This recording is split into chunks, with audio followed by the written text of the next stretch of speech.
નિશાના ઉપર લેવામાં આવે છે. ઉપરાંત સૌથી બીજી બાબત એ પણ છે રોનક કે અત્યાર સુધી પોલીસ દ્વારા પણ સુરક્ષાનો ચાંપતો બંદોબસ્ત કરવામાં આવ્યો હતો. અત્યાર સુધી જે લોકો રેલીમાં નીકળ્યા હતા તે બાબતે સુરક્ષાનું પણ ધ્યાન રાખવામાં આવ્યું હતું કે સામાન્ય નાગરિકને કોઈ પ્રશ્ન ન થાય.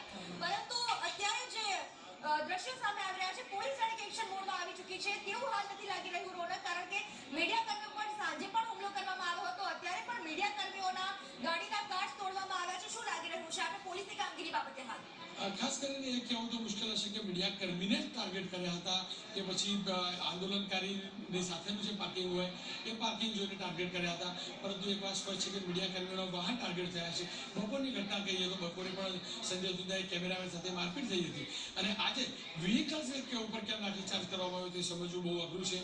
કહી શકાય કે નિશાન ક્યાંક બીજે હતું અને શિકાર કોઈ બીજો હતો. એક પ્રકારનું મીડિયા કર્મીઓ સાથે થયું છે. ખાસ કરીને મીડિયા કર્મીઓના વાહનને શિકાર બનાવવાનો પ્રયાસ કરાયો છે. ભીડને તરબીતર કરવા માટે હોઈ શકે કે ભીડ ઉપર કદાચ લાઠીચાર્જ કરે એવું માની પણ લઈએ, પરંતુ વાહનો ઉપર આ પ્રકારનો લાઠીચાર્જ કરવું એ કોઈની પણ સમજની બહારની વાત છે. રોનક, ગઈકાલ અને આજની જો કમ્પેરિઝન કરવામાં આવે તો ગઈકાલે પાટીદાર સમાજના લોકો એક બાદ એક આવી રહ્યા હતા. તમામ બાબતોની પૂરી તૈયારીઓ કરવામાં આવી હતી. પાટણ મોટા ભાગના બુક થઈ ચૂક્યા હતા. રહેવા જમવાની જે વ્યવસ્થા હતી, પાટીદાર સમાજમાં એક ઉત્સાહનો માહોલ હતો. પરંતુ આજનું જે એક ચિત્ર છે તે અલગ જોવા મળી રહ્યું છે, કારણ કે હાર્દિક પટેલે જે વાત કરી તેના ફાટ પડી ચૂકી છે.